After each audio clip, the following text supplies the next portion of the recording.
All right, everyone. Welcome once again. It is Friday, and that means it's time for manufacturing e-commerce success. And boy, am I excited here today. I am one of your co-hosts here, Damon Pistolka. That pretty guy right over there is Curt Anderson. He's going to be helping us today. I can't even point right. He's so pretty. We're going to be talking with Kelly Robinson today. We're going to be talking about recruiting top talent for retention. Kelly is longtime friend, longtime guest, couple. I don't even know, man. It feels like forever. So close, And like a distant relative, Damon, right? Yeah. Not even distant. It's like a close relative. Take it away, Curt. Damon, dude, I'm almost speechless. I'm just like, this is so long overdue. I'm just so fired up. I'm with you. God bless you. Please, Mrs. Robinson, happy Friday. He pulled that one out. Oh my goodness, he went there. I don't want to be that person. That's a classic. So, hey, Kelly Robinson, happy Friday, my friend. How are you? TGIF. Curt, thanks for doing your hair for us today. It was really great. How's it look? How's it shine? Does it shine good? Amazing. Yeah. I washed mine just for you guys. There you go. You did? Yeah. I did my eyebrows just for you. Oh, very nice. Yeah, me too. So, hey, guys, happy Friday. Thank you for joining us. Just thrilled and honored to be here with Kelly Robinson. Please drop a note in the chat box. Let us know that you're here. You absolutely want to connect with our dear friend, Kelly. Yep. Kelly, let's kick things off. We go, Damon, I believe you guys go back before COVID, man, right? You go it's been a while. That was like in dog years. That was like a long time ago, right? That was before Buster. That was before Buster or Flash. All right, we might get or Odin. That's how long that was. Dog conversation here in a second. Yeah, I mean, we're gonna go dog today. We're gonna go to the dog. Hey, my dog just got a bath today. So, all right, Kelly, let's go there. Theo's smelling good. Kelly, Theo's smelling he's smelling delicious today. I have a big Rottweiler, Kelly. So anyway, Kelly, when you were a little girl growing up, who was your hero? Oh, my dad. Oh man, boy. Drop the mic. What's Dad's name? Frank. Let's hear it. Please share everything you want to about Frankie. His sisters and brothers and parents called him Frankie Robinson. Let's hear about it. Which is like a famous football player or something too. And then I have a sister, Stacy Robinson, and that was a male, but So, and then Kelly Robinson, the famous PKR CEO. Yeah. That's so bad. Kelly Robinson is here. Kelly, let's hear about Frank. Why was Frank your hero as a little girl growing up? Yeah. So my dad at home, we had a traditional family where my mom worked until she had kids, and then she had 4 of us, and then she stayed at home, and my dad worked. So my dad worked for the man, like corporate job, Wyeth for 40 years, right? No one does that anymore. But he would come to after school. He would come to our sports stuff, our games, or after work, sorry, and our after school, and then he would go back. He had a second shift. So because there were 4 of us, we were little, and he wanted to be able to keep my mom at home. That's what we had to do, and so I just always saw him doing everything. Right. He was just always there. And then later come to learn, he started as a mailman, like a mail clerk at Wyeth when he was 19, just out of the Army. Wow. And he started as a mail clerk, and then he was promoted to a janitor, a custodial. Today they call them environmental services. And eventually, when he retired, he was the director of facility services, which is all the labs, cleaning all the labs and making sure they're all set up and taken care of. And so he basically worked for the man, but he was able to do that without a college degree, just really hard work, right? And I think it certainly helped him that he had 4 kids at home. That gave him a good kick in the ass to keep going, right? Yeah. So we grew up with not a whole lot, just our family, 4 kids and parents, and we were together, and we did weekends and softball, baseball. My dad coached us, all of that. So that I just saw he was always there, but he was always working and busy too, right? Mm-hmm. And the other thing is, my mom probably did a lot more than my dad did. for us. So I always feel bad because I feel like somehow he's like the hero.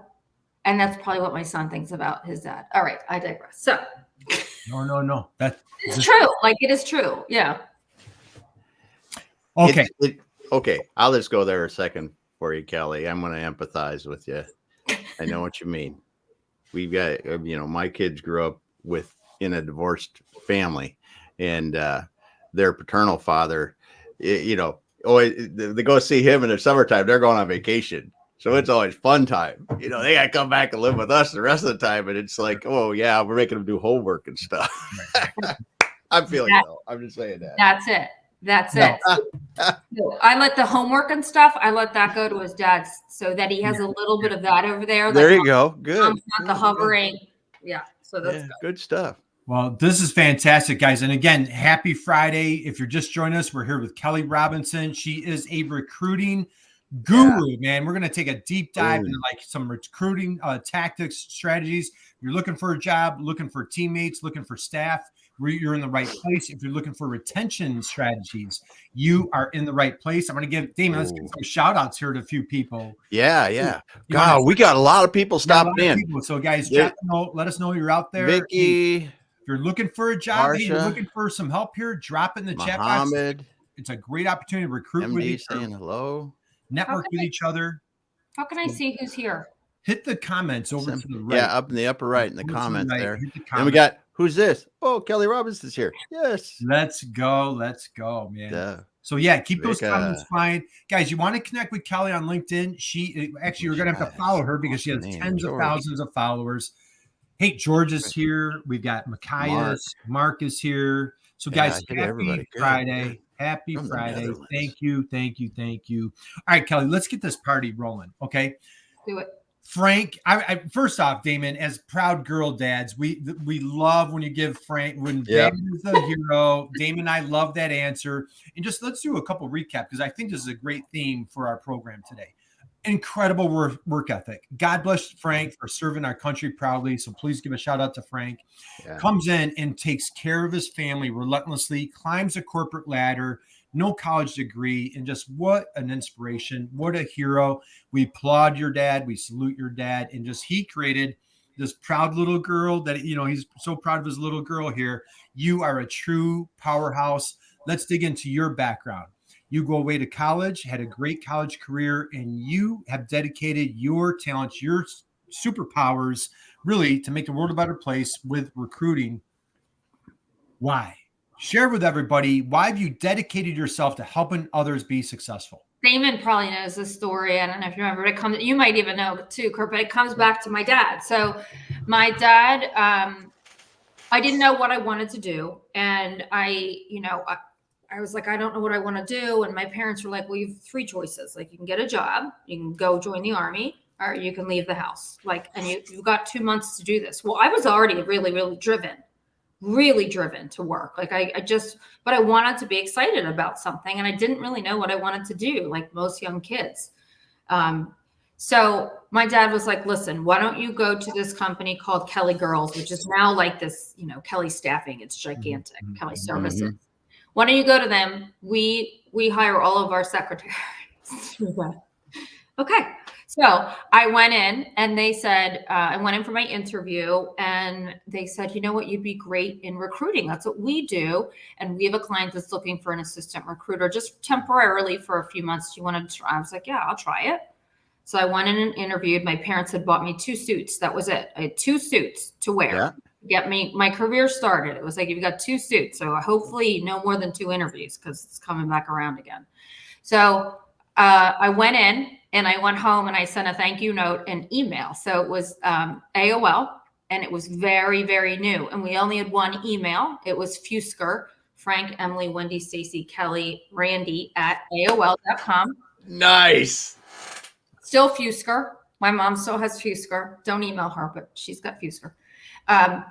And that was our email. And I went in and I sent a thank you because they had just started with some email there because this is 1998, right? 1997, 1998. So they were so like impressed that I sent the thank you and I got the job. And I was like, this is so, cause I'm like, isn't that normal what you do? You send a thank you. But I wanted to be like an email. So, and I think that was like probably forward thinking, which I didn't think it was. I just thought it was a thank you. And that was it. I ended up getting hired there as a recruiter after 3 months. And that's really how I learned the ropes. So I really didn't choose. It chose me kind of, so to speak. And it is something that I was made for. Like, I'm really, really passionate about it. I'm really passionate about it and want to do it the right way. That's rare. That is very rare to be able to do that young and go, this is what I want to do. And you've been doing it. I mean, so rare. Yeah. So many people is like winding road until they get there. Mm-hmm. And purely on a suggestion off of dad, which how many kids, they get out of college, mom and dad don't know what they're talking about. I'm going to do the opposite. But you take dad's advice, you send out the email on your family one email. That is classic. Send them a thank you note. So for folks out there looking for a gig, take Kelly's advice, send those thank you notes, and you land the gig and you found your purpose at like fresh out of college. Yeah. So let's go there, Kelly. So you've been doing it for 20 plus years. You've seen it all. We've gone through economic challenges, 9/11, 2008, of course, COVID. Walk us through a little bit, like say, go through the 2000s or a little bit of your history, like some of the trends you've seen. And then what I want to do is I want to lead up to your entrepreneurial journey when you decided to go out on your own, but just share a little bit of what you've seen over the years from the recruiting side. Yeah. So here's what I'll say. I am, I'm getting up to 50 now. And I started when I was, 22 in this world. And I started in a very different way. So there's lots of types of recruiting. And I started in what you think about as a recruiter, like commission driven, contingency. I find you a body, you give me a fee on their salary. Mm-hmm. So I started in that way. And it was more like high level IT contractors. So what's interesting is when I was starting off, I was very goal oriented, but I was also very narrow minded. So like you're asking what trends and things like that, I can say like, I didn't really pay attention to that stuff. I was like focused on, I have a job and I'm getting it done. And I got to learn this and blah, blah, blah, And so I wanted to be top recruiter. I wanted to ring the bell. We had a bell in the office and like, I wanted to ring the bell. So I was more focused on that. However, I can tell you the time that I started in recruiting was major. When we started, they had just implemented email, but our clients didn't have email. We're faxing resumes, right? Oh, wow. So the first Kelly, real quick, can you explain to folks what is a fax machine? What is a fax machine? I'm kidding. It's a facsimile, right? Is that? That's right. Oh yeah.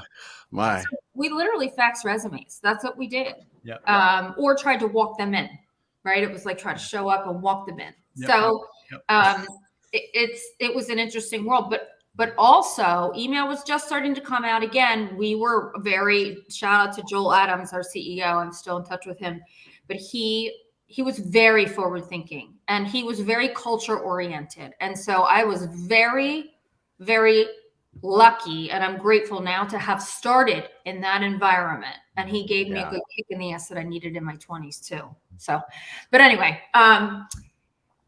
they just started job boards, Job Circle. I don't know if anyone remembers the name Job Circle. That was one of the very first job boards, and then Career Builder. Like this is before, right? Yeah. And then, that's the 2000-ish, probably like 1999, 2000, like internet was kind of just like really in the workplace becoming, right? So I've seen all these crazy things where it goes from like you guys have your 20-pound laptop now to your, your phone. Like you can work on your phone. You don't need a computer anymore. Yep. So I did see an evolution of a lot of those things. And I went through the whole market crash. I mean, that was tough. I've had the ability, I don't know. I've had the opportunity is what I want to say. I've had the opportunity to work in a format that's more like a consultant. So even though I was salaried in my last role, I was salaried when I started there, and I was able to work with lots of different clients, but in a real partnership way. And it's similar to the way that we service our clients. So I was able to see different industries, environments, jobs, people, culture. I mean, you name it. I got to learn so much, and I grew up very quickly there.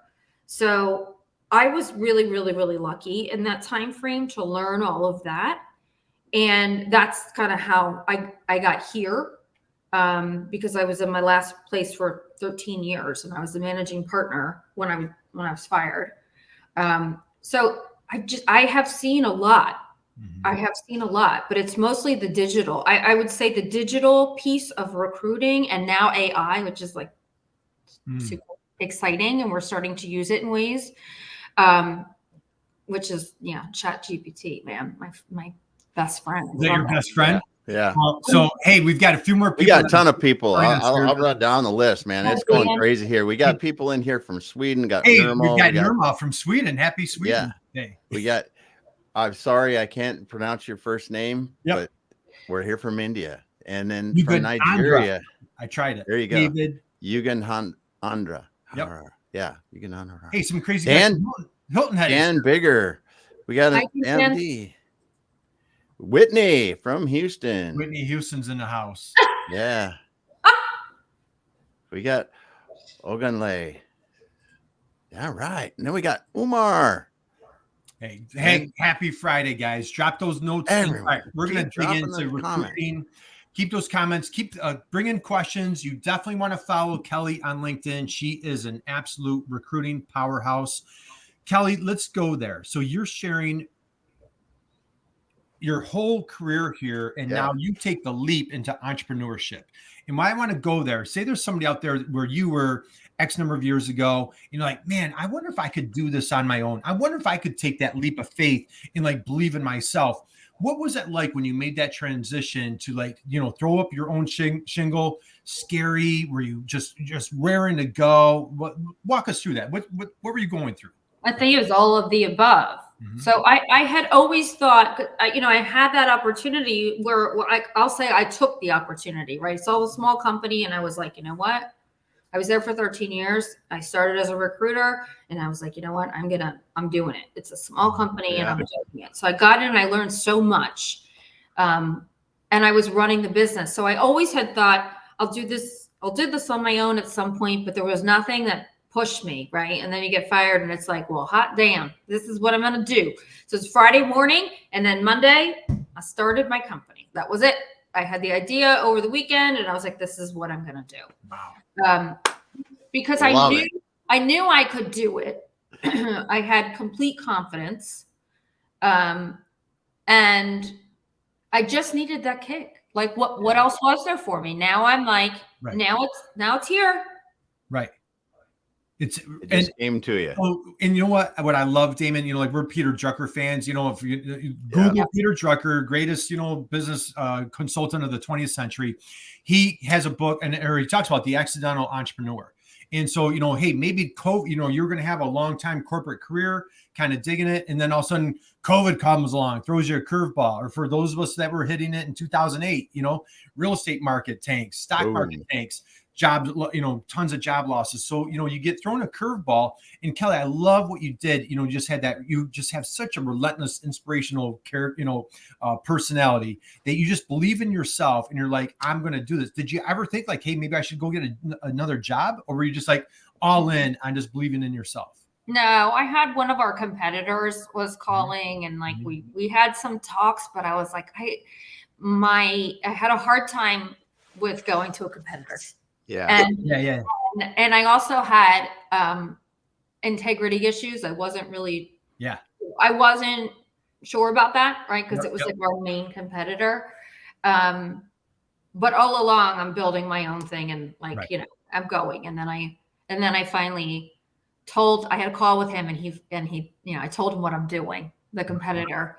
And he said, so are you saying that you're competing with me now, Kelly? And I said, yes, I believe I am. And I loved it. It was like, yes, I put it out there. I said it. I'm not hiding it. I got to do it. Damon, it gives me accountability. Well, I have to do it again, Damon. I'm sorry. God bless you, please, Mrs. Robinson, man. That is such an inspirational story. Absolutely love it, guys. If you're just joining us, we're here with Kelly Robinson. And Kelly, we're going to dig deep. And before we go there, hey, are you sitting down? Are you sitting down for this one, Kelly? Damon, you know where I'm going to go right here. I got a couple of things that I want to share with the crowd, guys. Dan Bigger has a couple of great questions. Yeah, he's got some questions. Get those up. But I want to share a couple of things. If you guys are like, hey, who's Kelly Robinson? I'm going to share a couple of things on what friends say and share. Let's hear about our dear friend, Kelly Robinson. Kelly is truly outstanding at her craft. Kelly is a true client-centric professional. Man, I can't even say that 5 times fast, Damon, but I just love that line. Kelly shared her vast experience in a talent recruitment. Get this. It was a unique opportunity to hear directly from a leader. And this one I love, Kelly. Ready? Kelly and her team were amazing to work with. They were able to market to thousands, not dozens, not hundreds, thousands of RNs during a very challenging time for recruiting during healthcare. I would say COVID was a very challenging time to recruit, my friend Kelly. Working with Kelly was better than imagined. I completed a fantastic training with Kelly. Cannot recommend it enough. And last but not least, this is my favorite. What an amazing person Kelly is. She is Damon, you ready? She's the definition of LinkedIn and helping others. Kelly Robinson, what is your secret? How are you you're just changing lives, dude. Like, how are you doing this? I'm sending checks to people. Those are all your siblings, right? Yes. They say these things. It's like random people online. It's great.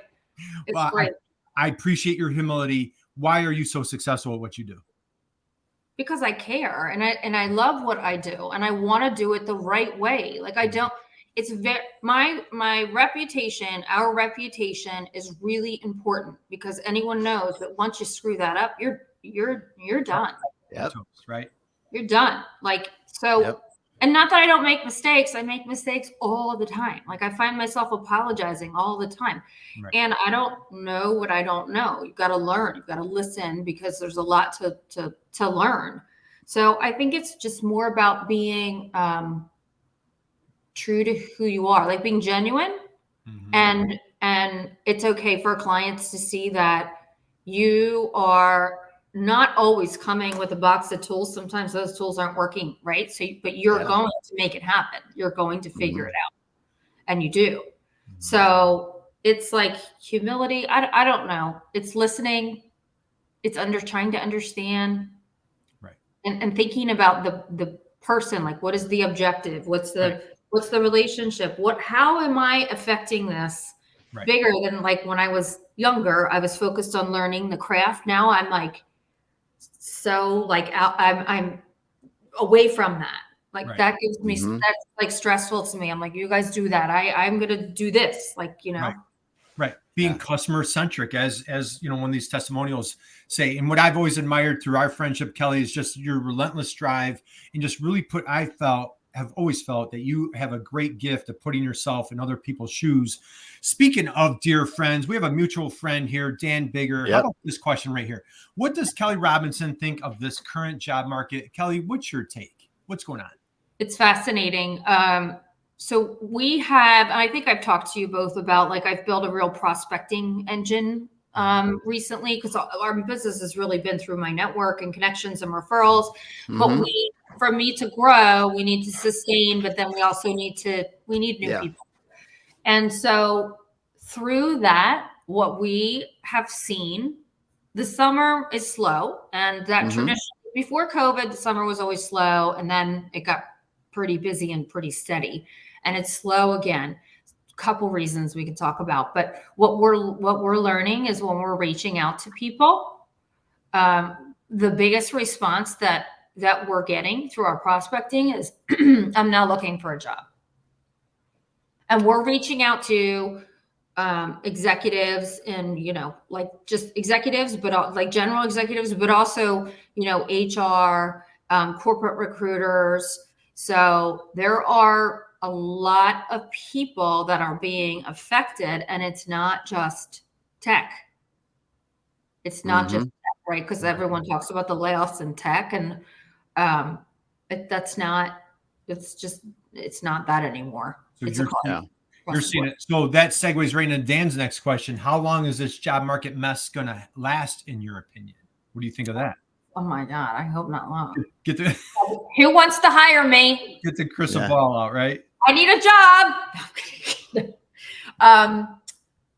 I don't know, but here's what I'll say. During COVID, there was all this overhiring and hiring, and we've all talked about this through all the COVID. We knew that this was coming right here, right? Yep. We knew it because they overpaid. We talked about this, like they overpaid, and they would have to figure out how, because it's not like they increased revenue, right? They're losing their margin there because they have to overpay, and then people aren't worthy of those positions, right? So they have to adjust somehow.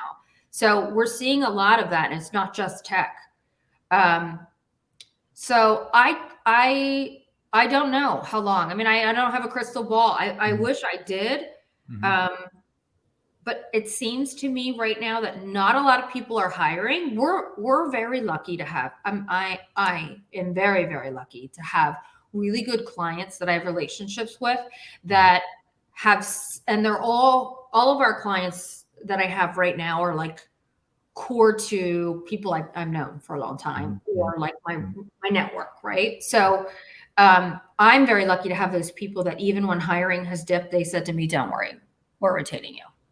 Like very, very lucky, because they see that when they're ready, they need us, right? So we're paying for them.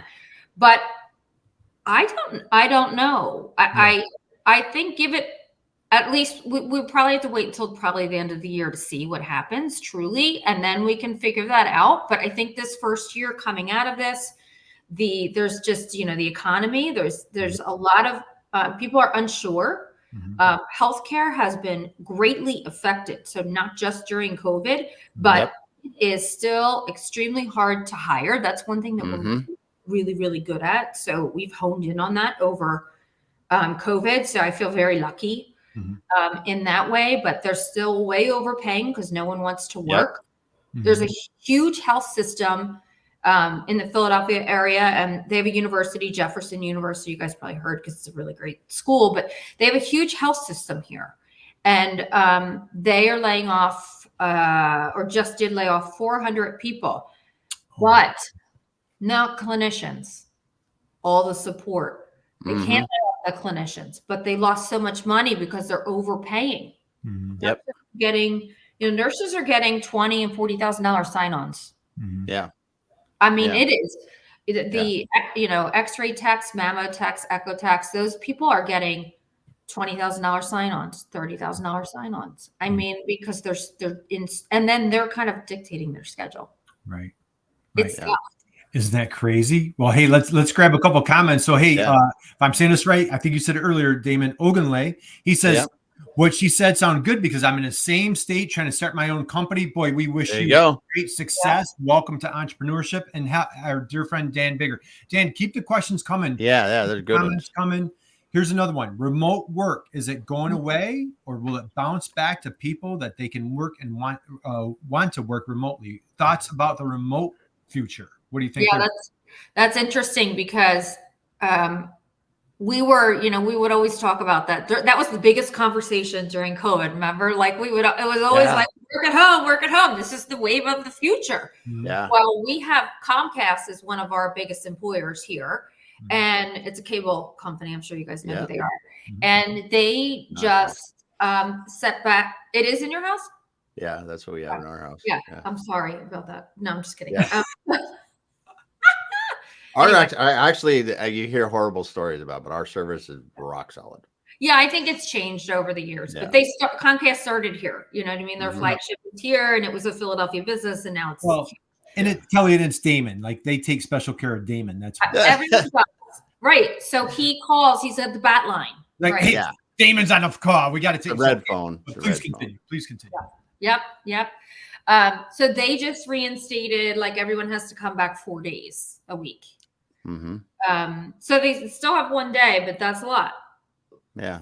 4 days is a lot going from nothing. Yeah. Right. And so I had an interview this morning. I just had this conversation. It's like, people need to assess for the people that can appropriately work at home.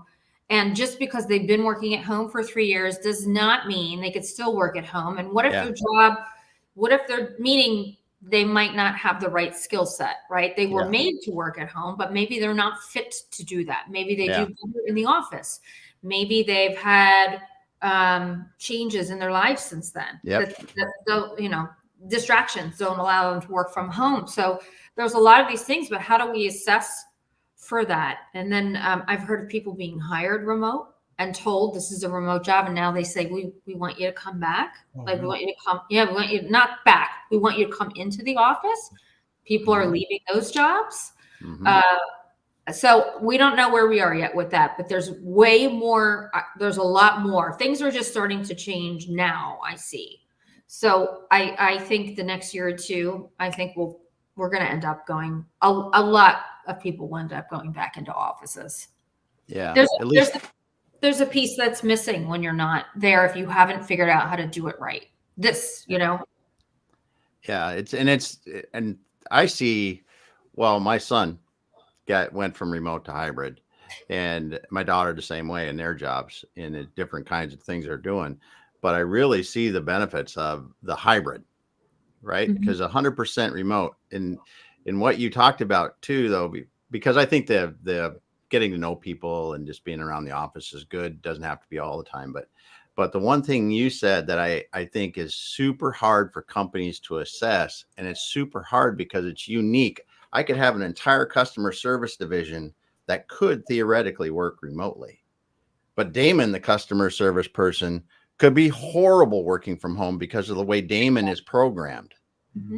It's an individual thing. And then Kelly could be awesome at it because Kelly's organized or whatever, and Damon's kind of scatterbrained or whatever, but great customer service, both great customer service people, but the office gives them different things that help them. It's going to be a challenge.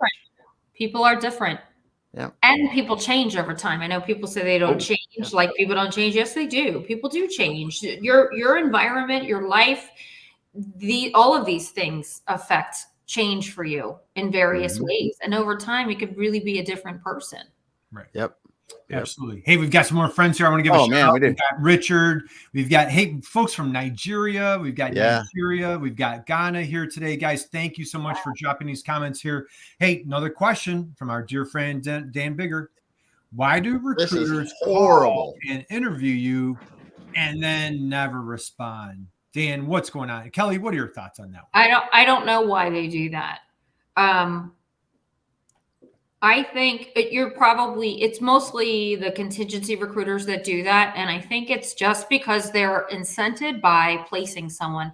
They're not incented by building relationships. Yeah. And that's why I got out of that, because it wasn't enough. And I was so relationship building oriented, and it was difficult for me to do that. So I think it's because they're not incented to do the right thing. So they're always on the move and they don't have time to follow up, or they don't really care to follow up, or they're not taught to follow up.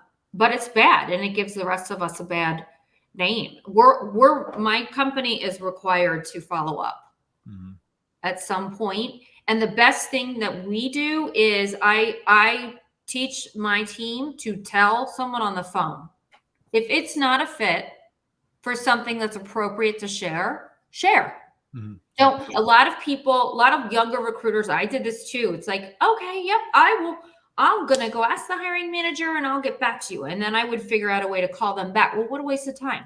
I would call them back and say, well, here's why. What a waste of time. Why can't we just be transparent? You know what? I know this hiring manager is really looking for X, and I can see that you're close, but I know them really well. It's not going to be the right fit. Let us make sure we find the right match for you. You can't, it doesn't benefit anyone. It's like going on that first date and just like, Yeah. you know, if there's a deal breaker, just like, let's just get it out there and not go on that second date. Hey, we've got a couple cool. We had good dinner. That was it. Hey, James is here. James, Yeah, happy Jim's Friday to you, coming. my friend. I like this question here, Kelly. What do you think about this one? Thank you for dropping these questions, guys. Why is it so hard to give beginners a chance? What do you think of that one? It shouldn't be. That's like it's so, I just had this conversation with my sister 2 weeks ago or whenever I was in Miami. It was so nice. But I went with my sister and we were talking about how when she got divorced and needed a job, the guy that hired her, who is now her husband, he's awesome. He's my brother-in-law. He's awesome. Man, man, did that work out? Yeah. Get a job and a husband. He was my client at the time. They're like made for each other. It's really That's nice. awesome. What a great story. I know. And the kids have like a really, really positive like role model and great. Oh, that's great. It's amazing. It's like amazing. It's really good for her and for him and the kids and everything. But she went in and she didn't like have experience in that job. And she had been working like part-time as like a preschool teacher for, and so we just had this conversation that him and the other two, they were my client at the time. And so, he said, let's meet her. And the other two executives said, no, she doesn't have the right experience. And so, but he's the CEO, right? So he met her and he said in the first 5 minutes, he's like, this girl she doesn't have the experience. She has all the right skill sets. She has the right aptitude. She's got the right attitude. She's smart. She's resourceful. And of course, she's my sister. So I see that firsthand. And I know that for sure. Like, we're not selling something that we don't believe in. That's the hard part, I think, is to try to get, sometimes we know people are a really good fit, but are you going to believe me, Curt? Like, if I actually don't know this person that well, but I'm like, oh, I spent 45 minutes on the phone with them. I think they're really great. Like that happened to be my sister. So I was said to the recruiter, like, push. Like, she's good. I know she's good. And she was. Well, it's a tough, and I'm sorry to interject. It is very challenging because what's the expression? Hire slow, fire fast. Because, if you make the wrong hire, it's very challenging. In the same regard, life is so short. I was at a funeral this week and just kind of reflecting, like, man, like we're here for a good time, but not a long time, right? Yeah. And just it goes by so fast. Why waste a day, a week, a year, let alone a minute on a job that we're not going to be happy with? It gets very challenging. I want to pull a couple more comments here. Yeah. Hey, Daniel, beautiful conversation. Thank you for joining us, Daniel. Hey, we've got Gail. Happy Friday, my friend Gail. Sending you tons of love. We love it. Let's dig into, I'm going to cover a couple of things here. Go ahead, Daniel. Go ahead. Well, one of the things we kind of in this, and it's really hit me hard in a couple of our clients recently, is that not getting value alignment in the people that you hire. I love what you're talking about with people with the right skill set, the right aptitude, that may not have what you thought was this, perfect career path. And that's, it's just proven just golden in a lot of opportunities for me and our clients. But the thing that I've seen recently that really in people businesses, because we've been doing a fair amount of healthcare work, is that if you don't get value alignment, it is horrible. And are you seeing people spend more time to really understand and sit down with people and go, listen, these are our values, and I don't care if you match on, you got the credentials, you got the experience. Let's talk about this. Not enough. Nope. No. Oh, it hurts so bad. So the interview that I had this morning, the woman was, she's a writer and she has a client. She's in the UK, but she's a client that does everything they do is like skills-based assessments. And so we were talking about this, like, so how do you, just to be able to change overall the mentality of like how we hire, who we hire, how we train, how we onboard is major. It's a major. It's not like you take a month and you set it up and you're able to say this job needs these skills. And then for this person to get to the next step, these are the skills that they need. Yeah. It's not like that because it's constantly evolving, right? You have to measure, you have to have 360 feedback. How do you know it's working? Are your people on board? Do your people have buy-in? Are the managers, like I've seen people so many times say, like you have to do, our clients like, oh, you have to do this CBT training. It's not that valuable. You have to do it. Like that's not what you want. You want people that have like buy-in, that are really trying to help people with skills, bring them up to whatever it is. They came in here and they need to be here. So there's a gap, but that's a gap that's trainable for us. And here's how we're going to get you there. But then you've got to revisit that in a year because it's going to change. Right. And is it working? Is it not working? So let's go here, Kelly. And I apologize if this is a redundant question in any capacity. A couple of things I want to hit because we've got so much to talk about. But we want to be mindful of time. Where are you seeing some of the companies that are most successful with the recruiting? I want to talk about recruiting, successful recruiting, and then next. And so I want to hit you with two questions, but then I want to segue into successful retention. So let's start with what are you seeing? You're like frontline, boots in the streets. What are you seeing successful recruiting tactic strategies? Using Pananos recruiting. Using guys, if you're just joining us, we are with Kelly Robinson, Pananos, PKRecruiting. So she is a superstar. Connect with her on LinkedIn. Kelly, what are some of the successful? Well, that was it. So let's move on to the next one, right? Just use us. Just use us. Contact Kelly. Just please contact me. I think it's people that are open-minded and looking for an opportunity to make a difference. So they have to see a bigger picture. So I just saw that Dan said, like, is the hiring process gonna, be any better? It's a mess. Sorry. And he's so right. And if people are not open-minded, recruiting is just the last thought. No one thinks of it. Right. And it should be one of the first. When you start a company, how am I going to eventually hire? Because your goal should be to hire. Right? If you grow and you get revenue, you need to hire, right? Duplicate yourself, all that stuff. So, I had a conversation with someone yesterday, and literally he said, I use 3 agencies and they're not doing a good job, and tell me about you. And I told him, and he said, oh, I was just looking for another agency partner. And I said, but why?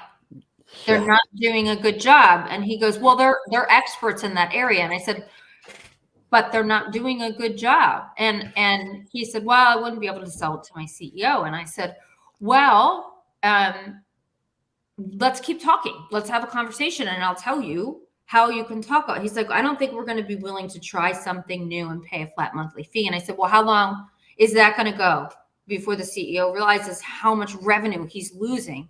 Yeah. Because he's not trying different things and you're just waiting for something to come along. Right. Like we have to be open-minded or you're just stuck. You're just stuck. So I do see a lot of people moving towards more tools, like different tools and using outsourced companies like ours, like really partnering. So instead of hiring their own person, which is great, but instead of hiring their own person, they're hiring someone like us. We're bringing all those tools and the management, the training for the recruiters. Right. Well, I love that. And Damon, our mutual friend, Ira Bowman, was on a couple months ago, Kelly. And, if you recall when, Ira's he just did a TED Talk, as a matter of fact, down your way. And, very powerful speech that he gave, talk about when he was downsized during COVID, thought it was going to be his lifelong career, and how he parlayed his social currency with his LinkedIn community, his LinkedIn presence. And he was the accidental entrepreneur and built his business off of that. So that's, those of us on LinkedIn, all of us are here friends because of LinkedIn. That is why LinkedIn is such an important tool for our friends out there. Hey, let's give hey, John Baglino's here today. John's here. Oh, happy Friday, John. And Dan, I'm trying to keep up with your comments and questions here. Let's see. How can you determine how an employee will do a position after looking at their resume for 6 seconds? if it says Curt Anderson on the resume, like they know pretty darn quickly, Dan, they know in 6 seconds that it's not going to work out very well. Right, Damon? But if it says Damon, he's got the bat, we're hiring him. He's got that bat phone, the direct line. Yeah, he's got the direct bat phone. Let's slide into retention. I'm not hireable. I just tell everyone that. You're not hireable. I'm not hireable anymore. Kelly, let's talk about retention. What do you like? You are just fierce advocate for not only on the recruiting side, but hey, when you get that quality talent, so for entrepreneurs, manufacturers out there, what advice do you have to how to, outside of just like throwing money at people, what are some tips, strategies that you have on the retention side? So I really, really believe that retention starts with recruiting. 100%. So when I'm in with a client, a lot of times recruiters want to say like, it's not our job. Like we just hired them. You got to onboard them. I get it. But it's a team, right? It's a collaboration. So when we start with a new client, I need to, or even anything, any new job, like, we have a client and they give us a new job. We need to understand the position. How does it fit into the organization? What are the opportunities for that person? Who's been successful in that position? Who hasn't and why? And we want to see their background. And then when we're talking to the candidates that we're screening, that we're going out and finding and screening, we want to understand their background. Why did they make certain moves? And it's not just about jumps, right? If there's too many jumps, like, okay, maybe someone had bad luck, but probably that's just not someone that I want to move forward with right now, right? But if they've had moves, you want to understand why. Oh, well, because I learned my passion was here. Okay. And then you went over here, but then you went back to the industry. So you're trying to understand the psychology of the moves too, right? Because that's actually really important. It's just as important to screen that candidate to make sure that wherever they have been and wherever they are now and feel passionate about, because people change, like we talked about, it doesn't mean just because the resume, they didn't like the job that they had 5 years ago, doesn't mean they're not going to like your job. If it's similar, it could be the environment. It could be a different level. It could be all different things, different industry. So you want to understand where they are, why they're there, and what they really want to do. It's not about that 5-year question. I hate that question. Sorry if you get that. I think it's the dumbest question ever. I don't know where I want to be in 5. I mean, look, I'd like to be on a beach in 5 years. Right. But do I really know? No, because I'm learning about myself every day. Like I like to work. It's weird. So you need to understand that so that you can make really good matches. Because let's say I'm interviewing Dan and Dan's like, I want to go in and I want to be the CMO, Chief Marketing Officer of this company. But I don't know. I don't even have an example. But if they're hiring a director of marketing and his goal is to go in and eventually take over, but I know that's not going to happen there because they just promoted someone a CMO or they don't believe having a CMO, whatever it may be, it's not the right match. Like a traditional agency might say, well, just go there for 5 years. Maybe you can get it, right? Because they need the commission. So for us, it's like, it's got to be that retention starts by understanding the job. What's happening in that job? Are they going to have opportunity? Are they not going to have opportunity? Which is fine. Sometimes you need people to just stay in jobs, but you need to find the people that want to stay in jobs, not the person that wants to run the world and be the manager. Well, I love that. And Damon, I'm going to go here for a minute. We had an amazing, incredible guest a few months ago, Don Schmicky. And what he did, Kelly, is it was like a research scientist. He's studied the world and history of man and womankind. And like, where were the folks that were like the most inspirational? Why did the Vikings leave a country and like take off? Why did people go to Antarctica to discover it? And he said why do some companies just thrive versus others? So he looked at folks, history, so on and so forth. He said one word. It was like people believed in the saga. People believed in the cause and believed in the saga. You have such a contagious enthusiasm. You're just a magnetic personality. Do you find for yourself or for your clients, like the people that can really sell their cause or that saga, do you feel people buy into that, or people aren't going to buy into a saga? Like you can weed those folks out, or any comments about like pursuing your cause or that saga? Yeah. I mean, I think, So the word selling, it just has always bothered me. And I don't know why, because I know there's a piece of recruiting that is like selling the opportunity, but I don't believe you can sell the opportunity until you know it's the match for the person. Yep. Mm-hmm. If that makes sense, right? Yep. So it's all about making really, really good matches, but it's about digging into the psychology of the person. Like I could probably sell you guys on something, but it doesn't mean it's going to last, because you just thought I was a great salesperson and you just believed in whatever I was selling, right? That's great. I'm going to sell you these knives, but they're crappy knives. And in 3 months, it's like, you need to it's just whatever. I don't even know. Right. So you understand the point. Like it's got to be a match. It's not about how good someone sells something. It's, does it make sense? Right? Does it make sense? Someone says they're willing to move for the position. Okay. So really you're willing to move. You have kids in school. Right. They've been in that school. They're on sports team. Your wife has a job there. You're really really? Yeah. Some of those recruiters are like, let's just get them in front of the hiring manager and let's get them going. And maybe they'll make that decision, but it's our job to really understand everything that surrounds that and make sure that the person understands and the client understands. That's a great example. You just did a great example there, because that person could be talked into in that this is the greatest opportunity, and 3 months later their family is unhappy, they're unhappy, and they're down the road. Right. And you just wasted all that time and effort. And it's a bad fit. And Damon, apparently Dan Bigger was talking to my wife this week, because she just said to me, she's like, I never got a resume from you when we first met. So Dan, I don't know if you're talking to my wife or not, but anyway, I'm having a tough time keeping up with the comments. Thank you, guys. Thank you for all the comments. So much. She says, hey, it sounds like online dating. Yeah. Thank you, Gail. Whitney says, I hate the 5-year question so much. Gosh, I was going to ask Whitney that too. I'm sorry, Whitney. I'll just ask you what you're doing in 3 years. But anyway, and I think I saw a beach comment. Dan's going to be at the beach. He lives in Hilton Head. I'm so jealous. Yeah. Kelly, let's take it home. We're coming into time. I want to be respectful of everybody's time. First off, thank you, everybody, for joining us today. What an absolute incredible.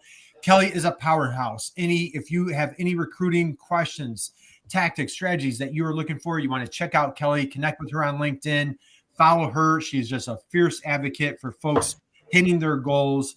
Kelly, take us home. Any final words of wisdom, any thoughts that you want to share with everybody as we wrap up our day? I just want to give a shout out to Jennifer. You see Jennifer Harrison Raffon? Yeah. She's one of my managers. She's phenomenal. Hey, nice. Dan Bigger. She came to me with 0 recruiting experience, and she is now our manager. She leads the recruiting function. She manages all of our clients. She is phenomenal. Okay. That's like that. That is it. And I have a lot of that at my all of my leadership team have never done what they're doing, but I knew they were the right people and they had the right skills and they're crushing it. And when I went to Miami, sorry, I'm like, this is way longer, but when I went to Miami, let me tell you something. This time was the first time that I did not open my laptop other than in the airport on my way there, because I had 2 invoices to send, which are going to get sent, right? I'm opening the laptop. I sent the 2 invoices, and then I was off for the week. And it's the first time that I only had this. I had my laptop with me.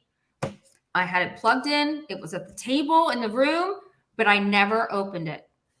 Yeah. Oh, there's Jennifer. That's awesome. Thanks, Jennifer. Awesome. You know what? So, Damon, how about a moment of silence right here for our dear friend Kelly Robinson? Because who is a great leader? Those that creates great leaders. So, Kelly, our hats off to you. We commend you. We applaud you. Hey, you know what, Damon? If you guys have been sitting around for the past, thank you for joining us. If you've been sitting around, it's a great time to stand up, get a little stretch.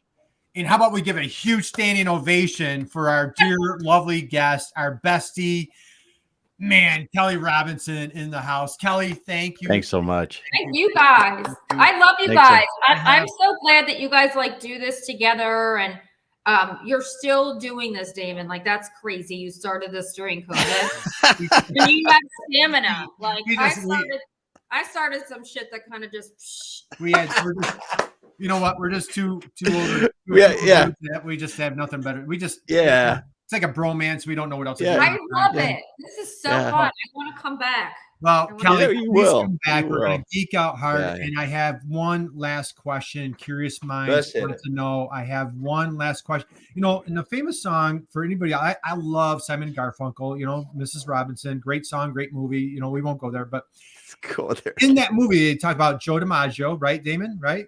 Yep. Where have you gone? Jolton Joe, right? Joe DiMaggio. Mhm. So, Kelly, you're a baseball fan? I mean, your family's big sports fans, right? Philadelphia Phillies, am I right? Phillies. Mm-hmm. Hypothetical question. I'm just asking for a friend. Total hypothetical question. And for those of you who come around the other countries, baseball, Americans pastime. Kelly is sitting on the bench at the Philadelphia Phillies baseball game. It's a bottom of the ninth, and there's a person on second base. Person standing on second base, bottom of the ninth, and there's 2 outs. And they need that run to score because it's a tie score right now to win the game. The manager turns down the bench and looks and says, "Hey, Robinson, get up to the plate and put that runner in. We got to win this game. I need to get home." You walk up to the plate to hit the game winner. What's your walk-up song? What song do you want on the loudspeaker? God, this is hard. Why did you not tell me ahead of time? Because that's the beauty. That's the whole point. Now, is it maybe Ice Baby, Vanilla Ice? What would it No, be? listen, there's a new song. Did you guys hear Britney Spears' new song? Is it It's Britney? terrible. Is it a Britney song? Let's hear It's it. terrible. No, it's terrible. I was getting my nails done on Saturday, and it came on, and the nail lady and I were laughing our butts off. No. It's her and some Will.i.am or something, and they're like, and she says, "Mind your business." I was like, and now it's like my new favorite song, but I don't know why. But I would be like, I would get up there and I would hit a home run, and we would get 2. We would win by 2. Win by. There you go. Drop Home the run, mic. win There by it is. 2. So, hey, we need Taylor. That was awesome. That was a great answer. Absolutely love it. So Dan says, "Hey, why can't we be friends?" That's a great song too. So There you go. all right, I like Kelly, that. we're going to wind down. I know you're busy out there just driving success for other people. Guys, connect with Kelly on LinkedIn. You will thank Damon and I later. Kelly, God bless you. Thank you. We appreciate you. We applaud you. We just salute you. You are just such a hero. So inspiring, guys. And thank you for joining us in the chat. Yes. Catch us on replay. If you missed some of this, go back and hit rewind and catch all the inspiration from our dear friend Kelly Robinson. And as Damon and I love to say, just go out and be someone's inspiration, just like our dear friend Kelly Robinson. Damon, take it away, brother. Well, thanks, Curt. And I want to thank everybody the comments, the chat was going crazy today. We were getting them from all over the world. And we're so pleased that we can do that. And we can bring great guests like Kelly with us today and old friends and be able to talk about things. But thanks, everyone. If you dropped a comment, thank you so much. If you were listening, like I said, and Curt said, if you missed something, go back. There's a lot of good stuff in here. And thanks once again for being with us. We'll be back again next week, everyone. Have a great weekend.